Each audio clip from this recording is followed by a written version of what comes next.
सतोंकार तन गुरु मेरा लागो राम स्यों हेत, सतगुर मेरा सदा सहाय, जिन दुख का काट्या केत।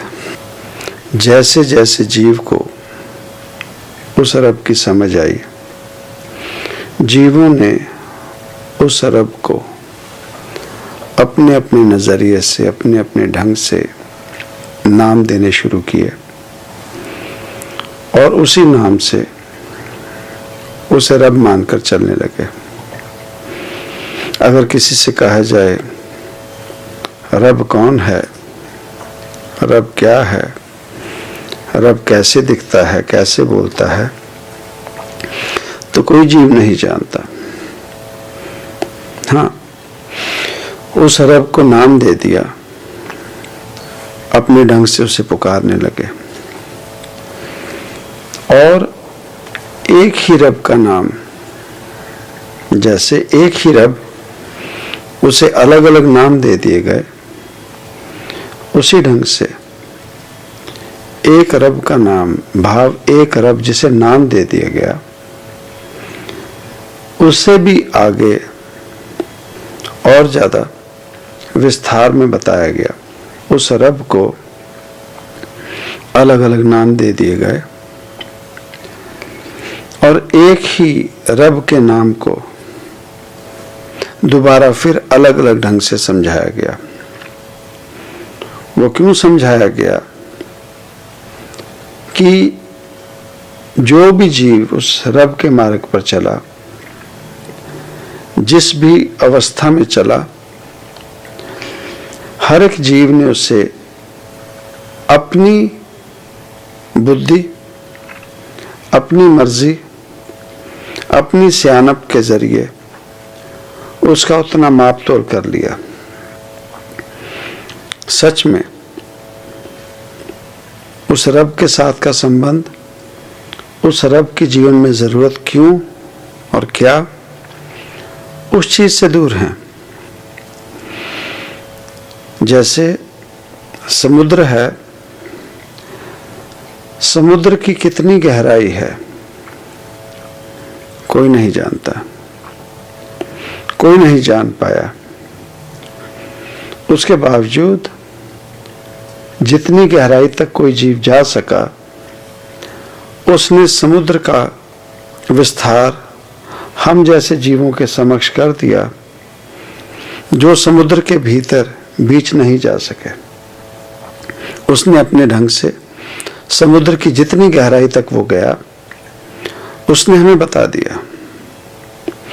और हैरानी की बात यह है कि समुद्र की गहराई कोई जान नहीं पाया, पर वो जो डाइवर्स, वो जो समुद्र में गोता लगाते हैं, किनारे से लेकर जितनी गहराई तक जाते हैं वो भीतर, वो तल तक जरूर जाते हैं, तल तक जाते हैं। पर वो तल जैसे जैसे जीव और गहराई में आगे जाने की कोशिश करता है, वो तल और गहरा होने लगता है, और गहरा होने लगता है। तो एक सीमा नियुक्त हुई, एक रेंज नियुक्त हुई कि इससे आगे जीव और गहराई में नहीं जा सकता। तो जहां तक एक्सट्रीम, ज्यादा में ज्यादा जितनी गहराई तक जीव गए, उन्होंने समुद्र के बारे में वो बात हम जैसे जीवों को समझा दी। अब हम जैसे जीव वैसे गोताखोर नहीं बन सकते, हम वैसे गोताखोर नहीं हैं। तो हम उन जीवों ने जो विस्तार में हमें बताया, हमने उसी को समुद्र का सच मान लिया। हाँ, ये बात अलग है कि गुरबानी में भी कहा गया, कहबे को शोभा नहीं, देखा ही परवान। आज के समय में हमें देखने में यकीन था, तो अब देखने में ही यकीन करते हैं। सुनी सुनाई बातों का आज हमें कोई असर नहीं होता। किसी समय में अगर यह कह दिया गया कि समुद्र में देवताओं ने और राक्षसों ने मिलकर उस समुद्र का मंथन किया था। जब तक हमने देखा नहीं, कितने युगों से इस बात को मानकर चले हैं कि हाँ, समुद्र मंथन हुआ था। समुद्र मंथन में कहते कि जो भी निकला, ऐसे हो नहीं सकता कि उस समुद्र मंथन में सभी कुछ निकल गया। पर उस समय का हमारे पास कोई तस्वीर या कोई वीडियो नहीं है, तो हमें कहा गया, हमने वो बात मान ली और उसी बात को मानकर चले हैं कि हाँ, समुद्र मंथन हुआ था। अब के समय में वो जो गोताखोर समुद्र में जाते हैं, एक समय तक वो हमें बताते थे कि समुद्र की गहराई में ये सब वस्तुएं मिलती हैं, ऐसे हालात हैं समुद्र की गहराई में। उस समय तक हम मानते रहे। फिर किसी सूझवान जीव ने उस कैमरे का उपयोग करना शुरू किया, जो पानी में भी कैमरा जा सकता था। जिस दिन से उस जीव ने कैमरा समुद्र के भीतर ले जाना शुरू किया, तो वो जो समुद्र के गोताखोर नहीं हैं, समुद्र के भीतर नहीं जा सकते, उन्होंने भी उस कैमरे के जरिए टेलीविजन पर उस बात को देखा और मान लिया। पर वहीं सीमित नहीं, वो जो टेलीविजन में देखा, उसे देखने के बाद कई जीवों के भीतर मन में बात आई कि हमें भी इस गहराई तक, समुद्र के इस गहराई तक जाना है। हम भी गोता लगाकर ये सब आभास करना चाहते हैं। वैसे जीव कुछ ही थे, कुछ ही हैं जिन्होंने तैरना सीखा और तैरने के बाद गोता लगाना सीखा, और जो टेलीविजन पर जो देखा, उस चीज को सच्चाई में वहां तक जाकर उसका आभास किया और आनंद ले लिया। कुछ ही जीवों ने। ज्यादा जीव वो हैं जैसे हम जैसे हैं, हमने टेलीविजन पे देखा और बस समुद्र को वही अपने एक दिमाग में फैंटेसी बनाकर उसी का आनंद ले रहे हैं। पर वो जो हमने टेलीविजन पर देखा और वो जो समुद्र का गोता देखने के बाद जो जीव समुद्र में उतर गए, दोनों का एक्सपीरियंस अलग होगा।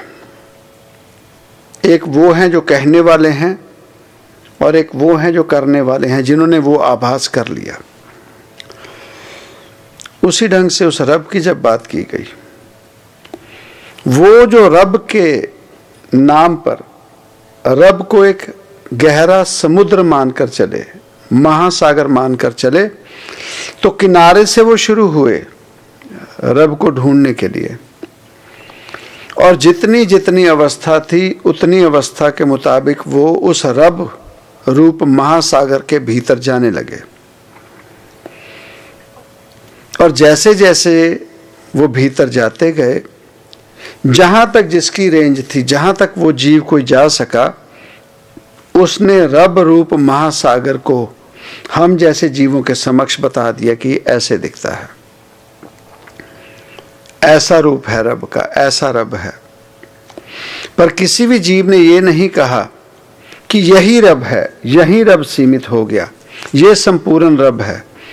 किसी भी महापुरुष ने, किसी भी जीव ने ये नहीं कहा। जैसे उस गोताखोरों ने, उन गोताखोरों ने ये नहीं कहा कि ये समुद्र की गहराई, इसके बाद समुद्र समाप्त हो गया। किसी भी गोताखोर ने ये बात नहीं कही, किसी भी डाइवर ने ये बात नहीं कही। अब बात आती है उन जीवों की जिन्होंने सुना समुद्र में ऐसे ऐसे सब होता है। कुछ वो जीव हैं, कुछ वो जीव हैं जिन्होंने टेलीविजन पे देखा, और कुछ वो जीव हैं जिन्होंने वो देखकर, सुनकर, खुद ब खुद जाकर वो गहराई का आनंद लिया और उस गहराई तक होकर आए। अब बात जब रब रूप महासागर की आती है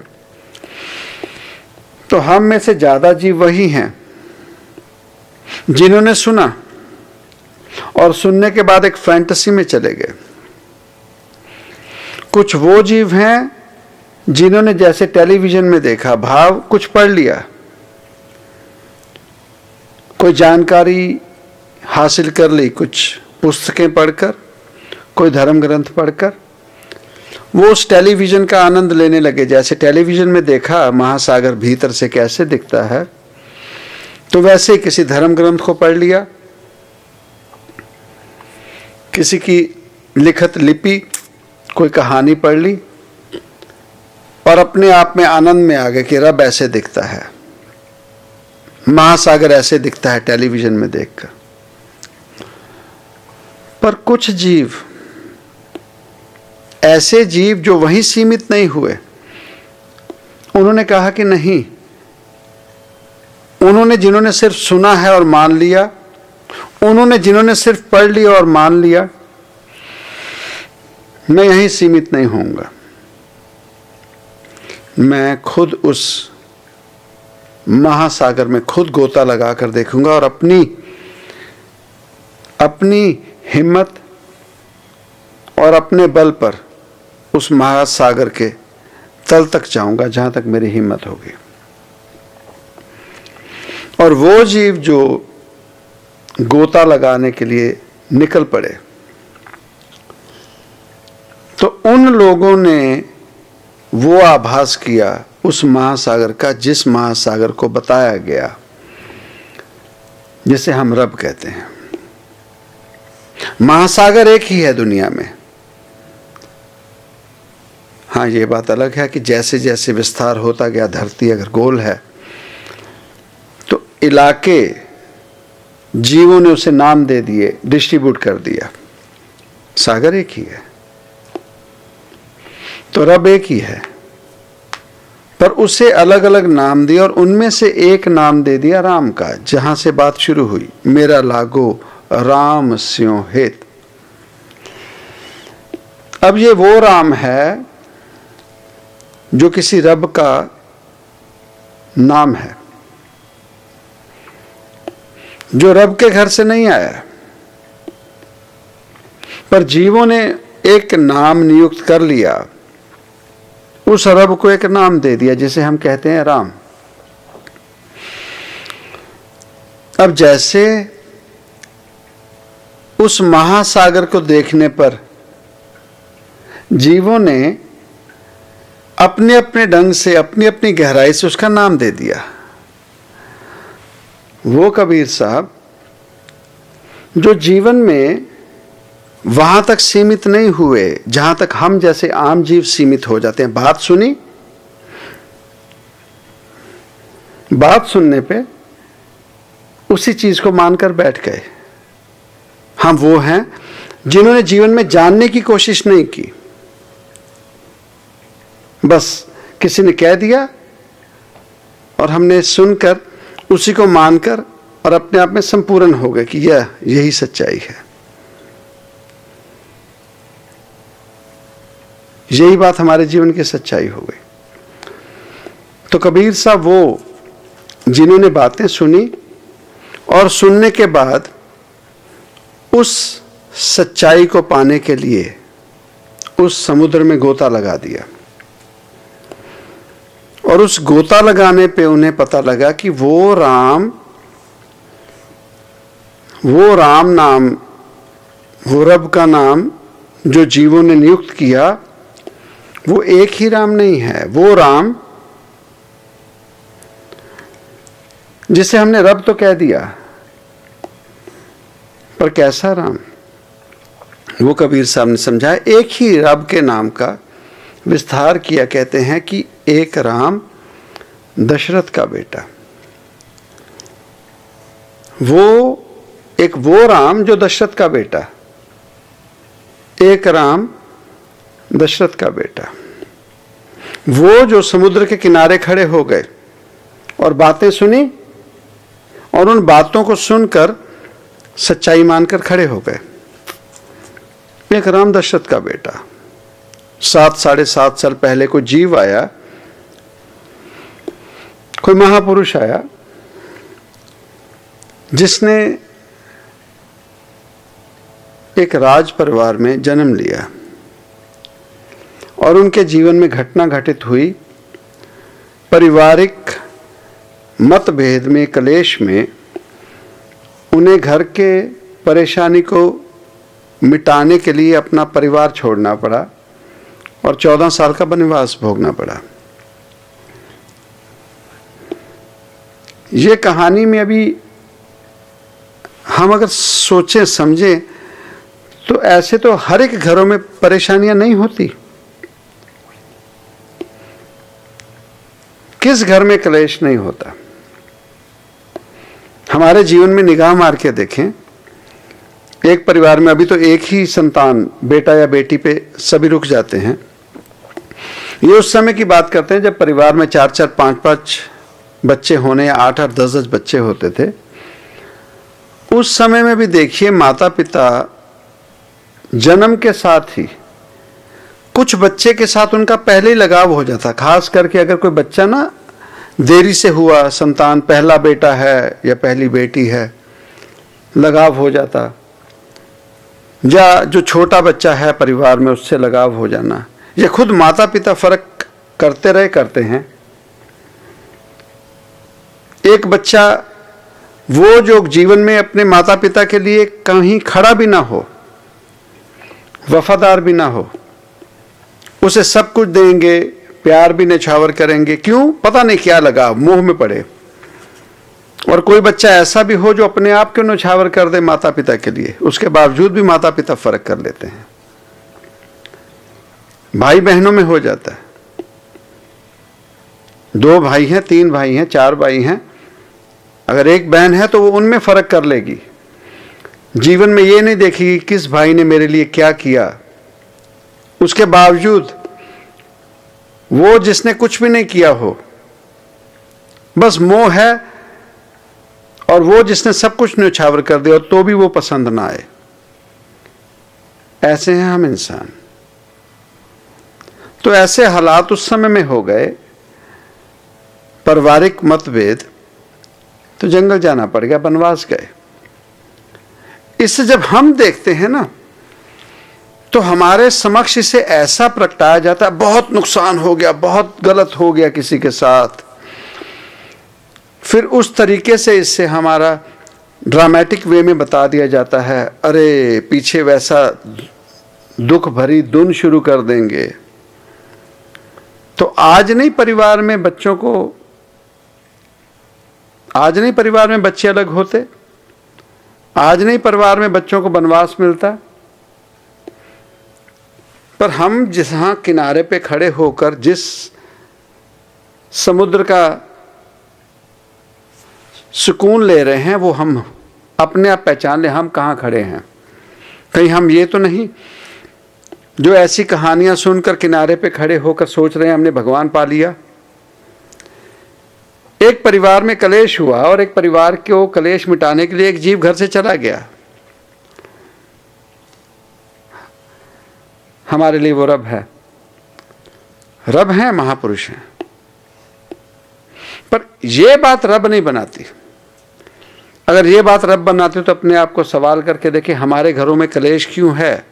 जमीन जायदाद को लेकर, एक दूसरे के हक के लिए हम एक दूसरे से नाराज क्यों हैं? हम उस समय राम क्यों नहीं बनते? पर ठीक है, इन बातों से हमें लगते हैं। फिर बात होती है, एक प्राणी, एक स्त्री मोहित हो गई किसी पर। उस समय आम होता होगा जब एक से ज्यादा विवाह होते हैं, द्वापर तक ये सब चलता रहा, कलयुग तक भी राजमहल सब होते रहे। तो अगर एक जीव मोहित हो जाती है दूसरे जीव पर, और वो कोई जबरदस्ती नहीं कर रही और सिर्फ ये कह रही कि मैं तुझसे शादी करना चाहती हूँ, जिसे हम शूर्पणखा कहते हैं, वो शूर्पणखा जो रावण जैसे महाबली की बहन, कुंभकर्ण, वो कुंभकर्ण जो अपनी भक्ति में अगर देवी देवता का बीच में दखल अंदाज ना होती तो कुंभकर्ण ने क्या मांगना था जीवन में। वो मेघनाद, उस परिवार की एक बच्ची मोहित हो गई और उसने क्या मांगा कि मैं तुझसे शादी करना चाहती हूं, विवाह करना चाहती हूं। एवज में कहा जाता कि उस जीव का नाक काट दिया गया,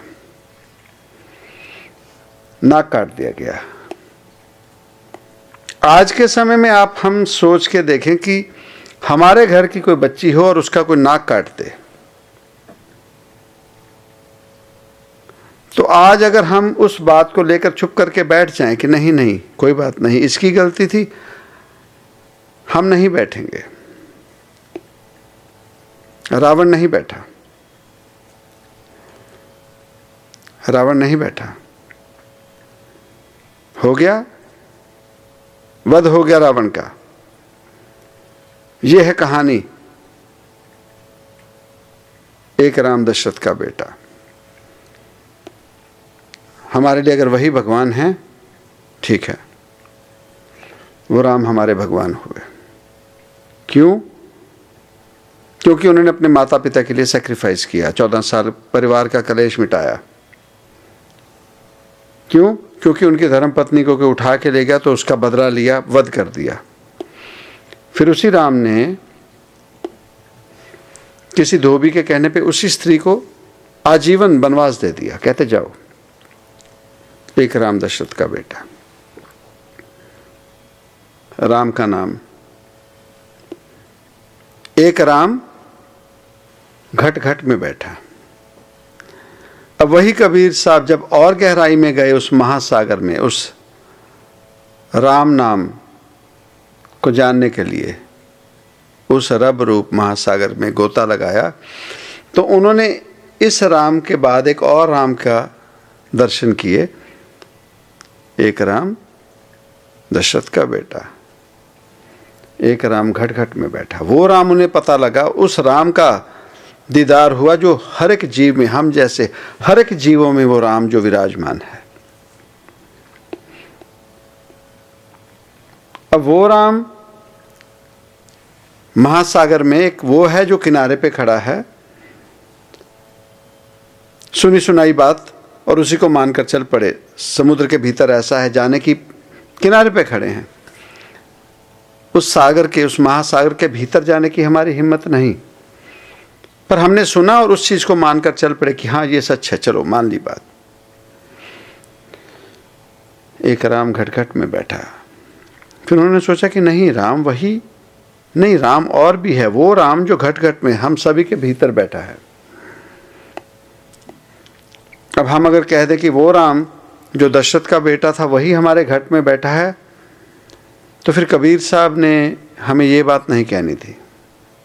उन्होंने कह देना था एक राम दशरथ का बेटा, वही राम सबके घट में बैठा। उन्होंने कहा नहीं, एक और राम है जो हम सबके भीतर बैठा है, हमारे घट में। अब इससे आगे और चलते हैं। किसी ने सुनी सुनाई बात को और गहराई, किनारे के भीतर गए या समुद्र के भीतर जाना शुरू किया, तो उन्होंने जब आभास किया तो अब अपने आप में सोचे कि हम में से वो राम हम जैसे जीवों के भीतर कितनों को दिखता है। इस जीवन में हमें उस राम के कितने जीव हैं जिन्हें दर्शन हुए, उस राम के कितनों को दर्शन हो गए। कोई नहीं जानता। हम मंदिर, मस्जिद और जो भी धर्म स्थल हैं उनकी बातें करेंगे तो हर क्षण किसी जीव का दिल जो तोड़ते हैं, हर दूसरे मोड़ पर किसी को हम ठेस, नुकसान, तकलीफ। अब देखा काल कितना बलवान हुआ, इंसान की कीमत ही नहीं रही। आज न्यूज़पेपर, न्यूज़ देख लो, सुबह उठती ऐसी ऐसी बातों का पता लगता है कि आप सुन नहीं सकते। एक राम घटघट में बैठा। तो अभी न्यूज़ आई, कोई एयर इंडिया में ट्रैवल कर रहा था, वो दारू के नशे में एक बुजुर्ग औरत बैठी फ्लाइट में, उसी पे पेशाब कर दिया। एक राम घटघट में बैठा। नए साल पे बता रहे हैं कि कोई लड़कियां दो थी, तो दारू के धुत थे नशे में, वो लड़की को अपनी गाड़ी में घसीट कर 13 से 15 किलोमीटर घसीट के उसे मार दिया। एक राम घटघट में बैठा। ये है हमारा हाल। तो अब वो दूसरा जो गहराई में गए घटघट में, अब घटघट में बैठा भी जो हमें, वो राम जो दशरथ का बेटा, उससे हमारा मोह ज्यादा है, पर उस राम से मोह नहीं जो घटघट में बैठा। अपनी अवस्था पहचान ले। किसी गुरु घर से जुड़े तो वहां जो व्यक्ति विशेष बैठा है, जो नौकरी कर रहा है, हम उसे रब मान लेंगे, उसके दुष्कर्मों को, उसके अवगुणों को। पर वहां जो जिया जिनमें वो राम बैठा है, हमें वो उन जीवों में राम नहीं दिखेगा, उन जीवों में वो रब नहीं दिखेगा। कोई लड़कियां दो थी, तो दारू के धुत थे नशे में, वो लड़की को अपनी गाड़ी में घसीट कर 13 से 15 किलोमीटर घसीट के उसे मार दिया। एक राम घटघट में बैठा। ये है हमारा हाल। तो अब वो दूसरा जो गहराई में गए घटघट में, अब घटघट में बैठा भी जो हमें, वो राम जो दशरथ का बेटा, उससे हमारा मोह ज्यादा है, पर उस राम से मोह नहीं जो घटघट में बैठा। अपनी अवस्था पहचान ले।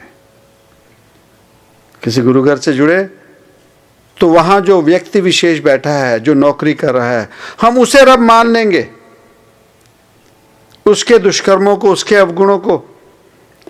पर वहां जो जिया जिनमें वो राम बैठा है, हमें वो उन जीवों में राम नहीं दिखेगा, उन जीवों में वो रब नहीं दिखेगा। अगर दिखता है तो अपने आप से सवाल करें, अपने आप को सेल्फ चेक करना है। घटघट में बैठा राम मिला हमें? नहीं तो सुनी सुनाई बातों पे देख रहे हैं। तो यही बात हमें, सुनी हुई बात, एक भाई कन्हैया जी थे, गुरु गोविंद सिंह महाराज जी के समय में, उन्हीं के सेवक थे ना। तो घटघट में बैठा राम कैसा होता वो उन्होंने बता दिया। तो जब युद्ध हुआ, लड़ाई हुई, तो उस लड़ाई में एक तरफ मुगल थे, एक तरफ सिख थे। तो नौकरी क्या मिली? ये नहीं कि हमें ये कहानी नहीं पता, सुनी हुई है, पर आभास नहीं करेंगे। कारण हम जीवन में कभी भी एक्सपीरियंस नहीं करना चाहेंगे। हम सुनी सुनाई बात या देखी दिखाई बात को सुन लेंगे, जैसे कोई धर्म ग्रंथ पढ़ लिया, कोई पुस्तक किताब पढ़ ली, और हम समझेंगे हमने रब पा लिया। वो और कुछ नहीं, सिर्फ जानकारी मिली। तो भाई कन्हैया जी ने भी पानी पिलाने की जो नौकरी थी उनकी, उन्होंने सभी घायलों को पानी पिलाना शुरू कर दिया। उन्होंने नहीं देखा कोई सिख है या मुगल है। क्यों? उन्होंने पहचान लिया था एक राम घटघट में बैठा। उन्हें वो घट में बैठा राम दिख रहा था। उन्हें नहीं पता था कौन मुगल है और कौन सिख, कौन अपना और कौन पराया। इसी वजह से दसम पातशाह ने उन्हें डांट नहीं लगाई, उन्हें नाराजगी नहीं, उन्हें शाबाशी देकर यह भी कहा कि अब सिर्फ जल की सेवा नहीं करोगे, आप उनकी मलहम पट्टी भी करोगे, उन्हें दवा दारू भी दोगे, और वरदान दे दिया कि आपका नाम रहती दुनिया तक चलेगा, आप जिस काम पे चले हो। भाई कन्हैया जी, उन्होंने वो राम ढूंढा, घटघट में जो बैठा, उसका एक्सपीरियंस किया और इतनी हिम्मत की तब महापुरुषों को जो इस लाइन में चलते हैं उनको समझाया जाता है कि आंखों का फर्क ना कर, मेरा बच्चा, मेरी संतान, मेरी औलाद मत कर, तेरे लिए सभी औलाद हैं तेरी। तो वो जो कहने लग जाए नहीं यहां मेरा औलाद है, तो दसम पातशाह ने तो कह दिया था ना कि इन पुत्रन के कारण वार दिए सुत चार, चार मुए तो क्या हुआ जब जीवत कई हजार। महापुरुष तो ऐसे नहीं करते। तो अगर उस अवस्था में कोई कह दे मेरा बेटा, मेरा फलां, मेरा, तो अब वो राम, अब वो पीछे आ गया, उसे अब घट-घट में राम नहीं दिख रहा। अब घट-घट वाली अवस्था खत्म हो गई। तो वो है अवस्था, वो राम जो घट-घट में बैठा। यही सीमित नहीं, कबीर साहब फिर कहते हैं और गहराई में गए तो कहते एक राम का सगल पसारा। ये जो जिया जंतु नहीं, ये जो प्रकृति देख रहे हैं, ये जो सृष्टि देख रहे हैं अपने इर्द गिर्द, पशु परिंदे, ये प्रकृति, ये फूल, ये पेड़, इसमें भी वो राम बैठा है, उसी का पसारा है, ये पसर के वो राम। अब और आगे अगर चलते हैं तो अगर ये प्रकृति में, तो वो जिसे इंसानों में राम के दर्शन नहीं हुए, उस रब के दर्शन नहीं हुए, तो उसे इस प्रकृति में दर्शन कैसे होंगे? इस प्रकृति में कैसे दर्शन होंगे? कैसे पता लगेगा? एक राम का सगल पसारा। अगर उस रब के दर्शन होते तो आज जो प्रकृति का दुर्दशा हो रही है, आज इस प्रकृति में हमारे इर्द गिर्द जो रोग बीमारियां लग गई हैं, वो क्यों आई? क्योंकि इस प्रकृति में हमें वो रब, उस राम के दर्शन होने की बजाय हमने उस काल के, उस नरक के दर्शन किए। हमने उस रब को, प्रकृति को खराब कर दिया। अब फिर देखें हम कहाँ हैं, वहीं सीमित हैं। एक राम दशरथ का बेटा, अरे अभी उन्हें वनवास मिल गया, बहुत दुख सहे, कांटे पैरों में चुभ गए। तो ऐसे इमोशंस में जिया जंत को अपने पीछे लगाई रखो। कई हैं अपने पीछे लगा के रखते हैं, इमोशंस में डाल के, मेरे जीवन में मैंने बहुत दुख सहे, जीवन में मुझे बहुत परेशानियां आई। तो कईयों ने उस दुख को देख के किसी को रब बना दिया। अपने आप को चेक करें, हम वहीं तो नहीं हैं। मेरे जीवन में बहुत नुकसान, मुझे धक्के हुए, मैं बड़ी तकलीफों से चला, वो रब के काम नहीं है।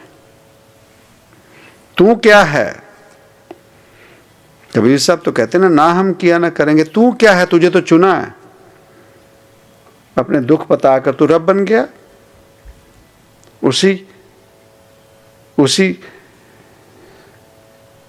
उसी बात में उलझाकर सभी को। तो आज क्या हम दुनिया में ऐसे जीव नहीं देखते? फिर कबीर साहब कहते हैं एक राम जो सबसे न्यारा। अब एक वो राम है जो इन सबसे न्यारा है, दशरथ का बेटा, घट-घट में बैठा, सगल पसारा, एक राम जो सबसे न्यारा। एक वो राम है, वो सबसे न्यारा है, सबसे अलग है। अब वो कौन? उसे पाने के लिए कौन चलेगा? उसे जानने के लिए, उसे पाने के लिए वही चलेगा जिसके भीतर उस अवस्था तक की अवस्था हो गई जिसने दशरथ के बेटे को भी जान लिया, और गहराई में जाकर इन जीवों में भी उसे उस रब के दर्शन होने लगे, इस प्रकृति में भी दर्शन होने लगे। तभी तो अगली क्लास में आगे की जानकारी तभी तो मिलेगी जब पिछली जानकारी को ज्ञान रूप में बदल के जीव आगे चला। वो जो सबसे न्यारा है, अब वो जो सबसे न्यारा है उसके बाबत कौन उस चीज को एंजॉय कर सकेगा? हम तो उन्हीं कहानियों में सीमित हैं, उसी शरीर तक सीमित हो गए और उसी शरीर में जीवन बिता रहे हैं। इससे आगे कौन चला? इससे आगे किसने उसे जानने की कोशिश की? उसके बावजूद कि जब कह दिया गया कि रब एक है, उसके बावजूद हम जीवों ने उस रब को अलग अलग नाम दिए। किसी ने अल्लाह कह दिया, किसी ने राम कह दिया, किसी ने वाहिगुरु कह दिया। हर एक नाम देने के बावजूद भी कबीर साहब ने एक ही नाम का और आगे विस्तार कर दिया। तभी तो कहा गया ना, सत ओंकार तो कृपा करके सृष्टि ये बनाई। तेरा पसारा है, तूने ये सृष्टि बनाई। इस सृष्टि विच आप ही मनुखता तू सजाई। तूने ही इस सृष्टि में इस इंसानों को मनुख, तूने ही इन्हें सजाया। कृपा तेरी नाल ही कुदरत मैं के चैके। ये कुदरत तेरा पसारा। ये क्यों कहा गया? वही राम, वही रब, वही ओंकार हम सभी में बैठा है। जीवन में नया क्या सीखा? नई शुरुआत किस चीज की करेंगे? उन्हीं कहानियों में सीमित रहना चाहते हैं और उन्हीं कहानियों में बिरहा में बैठे रहेंगे जिससे हमारा जीवन का कोई फायदा नहीं होगा। अगर उन रामचंद्र महाराज जी को पांव में कांटे चुभे तो उस चीज को याद करके हमें रब मिल जाएगा, या उन जैसा जीवन जी के बताएं सैक्रिफाइस क्या होता है। और वो सैक्रिफाइस सिर्फ अपने लिए नहीं, अपने परिवार के लिए नहीं, घट घट में बैठा हर एक के लिए हमारी वो अवस्था हो, वो रब दिखे हमारे, हमें उस रब के दर्शन हो, तभी तो बात चलेगी। अगर वैसा नहीं तो कहा जाता ना, क्राइस्ट साहब die for, he died for us. वो हमारे लिए मृत्यु को प्राप्त हुए, हमारे लिए, हम जैसे जीवों के लिए उन्होंने अपना शरीर त्यागा। सच है, हम जैसे जीव ही उस समय में थे, पर हम तो नहीं थे उस समय में। हम तो नहीं थे उस समय। वो थे उस समय में जिनके लिए उन्होंने अपना शरीर त्याग दिया, पर हम तो नहीं थे उस समय। कितने हजार साल पहले की बात चल रही है, कम से कम 2300-2400 साल की बात करते हैं। हमारा तो जन्म भी नहीं हुआ था, हमारे लिए उन्होंने कैसे अपना जान दे दी। पर हम जैसे उस समय में जीव थे जो नरक थे, वही नरक जो आज भी हम नरक लेके चले हैं, वही नरक। पर उन्हें जब स्लीव पर चढ़ा दिया गया, उन्हें चोट दी गई, उस बात को लेकर रोते रहें, या उन्होंने ये सब क्यों किया, उन्होंने क्या समझाया ये सब करने के लिए, उस बात को अगर माने तब क्राइस्ट साहब को खुश नहीं कर सकेंगे। पर हम लोगों को दुनिया में, हम खुद अपने कर्मों को रोते हैं। एक गांव में, एक ग्राम कह सकते हैं, एक राजा का एक बेटा था। एक बेटा, एक लौता राजकुमार जो आने वाले समय का राजा होना था, उस राजकुमार की दोस्ती एक नौकर के बेटे से हो गई, और इतनी ज्यादा गहरी दोस्ती हो गई कि वो एक दूसरे के बिना रह ना पाए। तो राजा के जो वजीर थे, राजा के जो नज़दीकी थे, उन्होंने उस राजकुमार को समझाने की कोशिश की कि राजकुमार आप इनसे मित्रताई ना करें, आप राजकुमार हो और नौकर है। राजकुमार नहीं माने तो राजा के पास बात पहुंची। अब राजा ने अपने बेटे को समझाया राजकुमार को कि आप राजकुमार हो, नौकरों के साथ दोस्ती नहीं हो सकती, छोड़ दो। राजकुमार ने नहीं मानी बात। ना मानने पर राजा ने उसे देश निकाला का हुक्म दे दिया। कहते कि आप हमारे देश में नहीं रह सकते, आप उल्लंघन कर रहे हो। राजकुमार भी जिद्दी, वो मान गए। तो जब उस नौकर के बेटे को पता लगा तो उसने भी घर छोड़ दिया, दोनों घर छोड़ के चले गए। अब किसी गांव में पहुंचे तो वहां का जो राजा था, किसी ग्राम का, राज्य का राजा, वो मर गया। अब उस राज्य में भी राजा नियुक्त करना था, उस राज्य में भी। तो उस राज्य में राजा नियुक्त करने की शर्त क्या थी कि वो एक पक्षी, वो एक बाज को उड़ाते थे और कहते थे कि वो बाज जिस भी जीव के कंधे पर जाकर बैठ जाएगा वो यहां का राजा हो जाएगा, वो यहां का राजा नियुक्त हो जाएगा। तो वो जो राजकुमार जिसे शिक्षा मिली हुई थी राज चलाने की, उसके खून में भी था, तो उसने भगवान के समक्ष प्रार्थना करनी शुरू की कि हे प्रभु, कृपा कर ये बाज, ये पक्षी मेरे कंधे पर आकर बैठ जाए ताजो मैं इस राज्य की तरक्की कर सकूं, इन जीवों में एक नई उमंग ला सकूं, इंसानियत की बराबरी ला सकूं।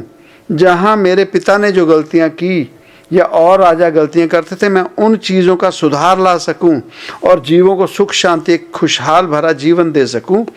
और प्रभु कृपा कर कि ये बाज, ये पक्षी मेरे कंधे पर आकर बैठ जाए। और दूसरी तरफ वो जो नौकर का बेटा था, दोस्त था, उसने जीवन में वो गरीबी देखी थी, लताड़ना देखा था जहां दूर दूर होती थी। तो वो भी उस समय प्रार्थना करने लगा रब के समक्ष कि हे प्रभु, ये पक्षी मेरे कंधे पर आकर बैठे ताजो मैं इन अमीरों को, इन जीवों को जिन्होंने इतना मेरे साथ दुर्व्यवहार किया था, मैं इन जैसे जीवों को सजा दे सकूं, इन जैसों को मैं तबाह कर सकूं। मुझे नहीं पता इंसानों का, मेरी प्रजा का क्या होगा, लेकिन मैं इन जैसे जीवों को सबक दिखाऊंगा। मैं सबक सिखाना चाहता हूं। प्रार्थना दोनों की गई और वो पक्षी उड़ा और वो पक्षी आकर उस नौकर के कंधे पर आकर बैठ गया, नौकर के बच्चे पे, और वो वहां का राजा नियुक्त हो गया। अब वो राजकुमार जो अपना राज्य छोड़कर अपने मित्र के लिए साथ चला, अब वो उसका नौकर हो गया, उसके संग मंत्री बन के रहने लगा। और वो राजकुमार, वो नौकर का बेटा, अब राजा बनकर उसने जो सोचा था, उसने वो दुर्व्यवहार शुरू कर दिया प्रजा का, जीवों का। तो उस राजकुमार को दुख हुआ और उस राजकुमार ने उसके समक्ष जाकर बात की कि तू गलत कर रहा है, ये जो कुछ भी कर रहा है तू गलत कर रहा है, ऐसे मत कर। तो उस समय में उस जीव ने पता क्या कहा? कहता देख, प्रार्थना तूने भी की थी, प्रार्थना मैंने भी की थी। उस रब ने तेरी प्रार्थना ना मानकर मेरी प्रार्थना की, मान ली और मुझे राजा नियुक्त कर दिया। पता है क्यों? क्योंकि रब भी चाहता था कि ये जीव ऐसे हैं, इन्हें ऐसा ही राजा मिले। इस वजह से हम जैसे जीव, हमें आज कोई महापुरुष के नाम पर, रब के नाम पर, गुरु के नाम पर और गुरु घरों के नाम पर आज हमें वैसे ही राजे मिल रहे हैं जिस लायक हम हैं, जिस लायक हम थे। हमें इमोशंस में, आडंबरों में, अंधविश्वास में, डर में हमारी कमियां थी, इसलिए हमें वो जीव मिले जो हमें उन्हीं बातों में फंसा कर रखते हैं और हम पर राज कर रहे हैं। हम पर राज कर रहे हैं और हम कहीं भी नहीं पहुंच पा रहे। ये हमारी किस्मत, हमारे कर्म।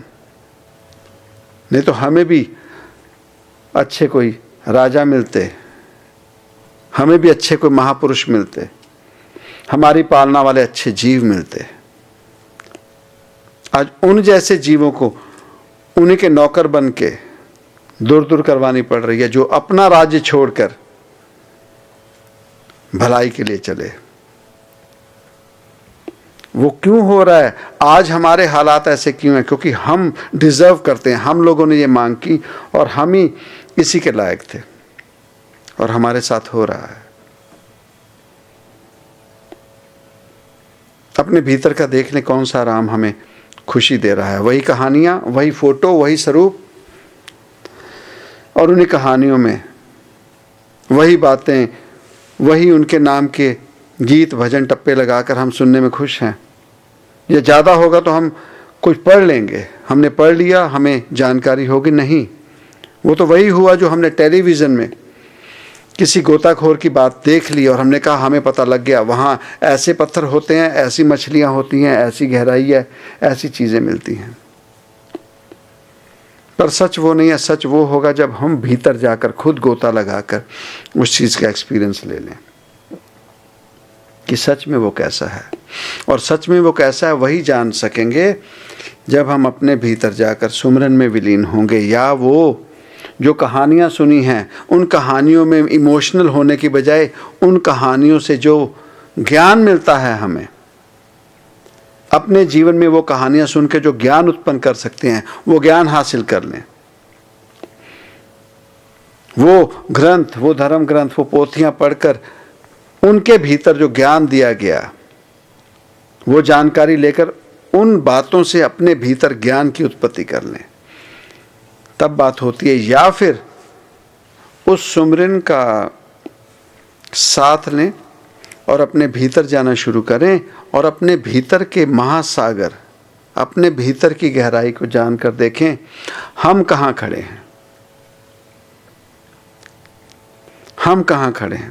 अगर ये नहीं जान सकते तो जैसी हमारी आस तैसा वास, जो मांगा ठाकुर अपना था सोई सोई देवे। हमने यही मांग की थी उसी राजा की, ऐसे जीवों की, और इसीलिए हमारे ऊपर वो रूल कर रहे हैं, क्योंकि we deserve, we get what we deserve, हमें मिल गया। तो कहते हैं मेरा लागो राम स्यों हेत, सतगुरु मेरा सदा सहाय, जिन दुख का काटिया केत। अब वो रब जिसे हम रब मान चुके,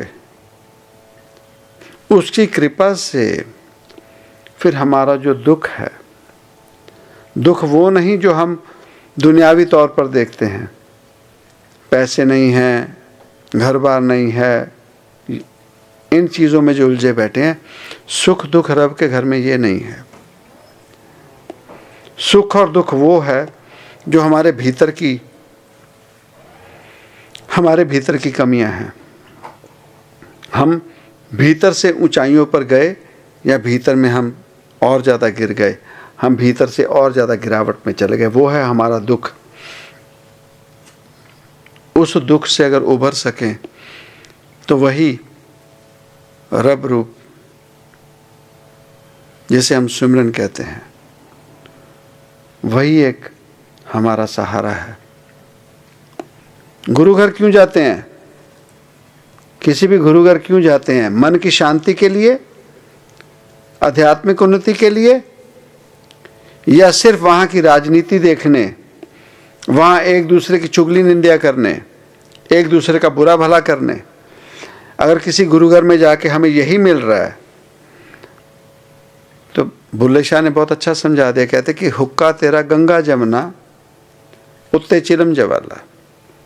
हुक्के के नीचे पानी होता है और ऊपर चिलम जलाई होती है, कोयला डालकर उसमें चिलम भरी होती है।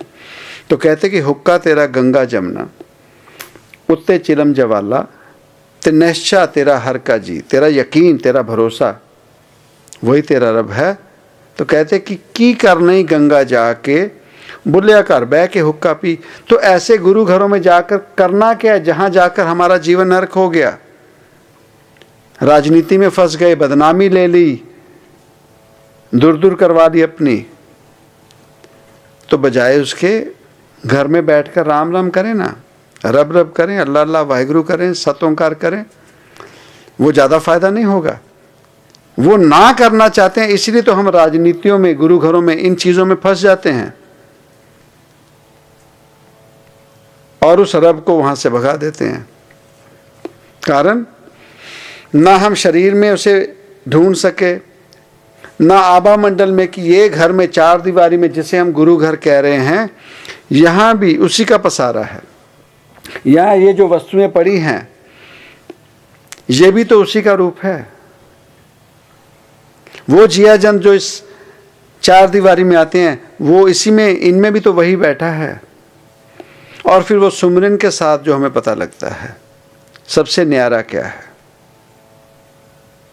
सत ओंकार तो कृपा करके सृष्टि बनाई, ए सृष्टि विच आप ही मनुखता तू सजाई, कृपा तेरी नाल ही कुदरत मैं के चाह के, तू ही आप वसे इस सब विच, खेल करे विच बह के, तू ही तो बैठा इन सब में और तू ही खेल कर रहा है। तो अंत में क्या कहा, हे प्रभु कृपा कर इन जीवां ते, इन जीवों पे कृपा कर, काल से उभार जो काल के चंगुल में फंस गए, कृपा कर इन जीवां ते जो तुरे रहन तेरे बन के, तेरे बनकर चले, ना कि किसी व्यक्ति विशेष के या गुटों के या धर्म के उसके होकर ना चलें। कृपा कर इन जीवां ते जो तुरे रहन तेरे बन के। इस निमाणे, इस फकीर ने, इस गोविंद ने भी, इस फकीर ने तेरे घर में यही विनती की, जोदड़ी की कि कृपा कर। तो आओ अपने भीतर निगाह मार के देखें, हमारा राम हमें मिला या नहीं। अगर नहीं मिला तो और कुछ नहीं, उस शरीर को ढूंढ ले जिसे हम दशरथ का बेटा कहते हैं, पर वैसे नहीं पा सकेंगे, उनकी कहानियों से, उनके जीवन के सबक से पा सकेंगे। उन्होंने जीवन में क्या सबक हमें सिखाना चाहा। घट घट में बैठा, घट घट में ढूंढ लिया, इस प्रकृति में ढूंढ लिया, या भीतर अपने और गहराई में जाकर वो अपना राम ढूंढ लिया। सो अपनी कोशिश है, अपनी मेहनत है। जितनी मेहनत करेंगे, जितनी सच्चाई के समक्ष खड़े होंगे, उतना ज़्यादा फायदा होगा। नहीं तो जैसा जीवन है, जीते चलें, ना कहीं पहुंच पाए, और बदकिस्मती उस राजा की तरह, नौकर का बेटा जो राजा बन के बदला लेने के लिए चल पड़ा, मुझे एक समा मिल जाने तो मैं बताऊंगा। तो वैसे जीवों के साथ अगर लग के चले हैं तो हमारा निस्तारा, हमारा पार उतारा, हम कहीं पहुंच नहीं पाएंगे। नाम जपो, नाम जपो, नाम जपो वड भाग्यो वखर ले वपार। सुमिरन किया करो, सुमिरन की तरफ ज़्यादा ध्यान दें, उससे हमारे जीवन की नई शुरुआत अच्छे ढंग से हो सकेगी। समय चलते जा रहा है, समय चलते जा रहा है, बहुत तेज़ी से बढ़ते जा रहा है।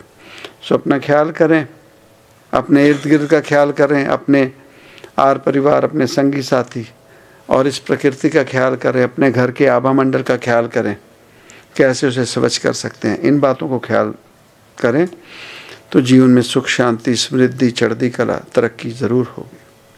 सत ओंकार, धन्यवाद।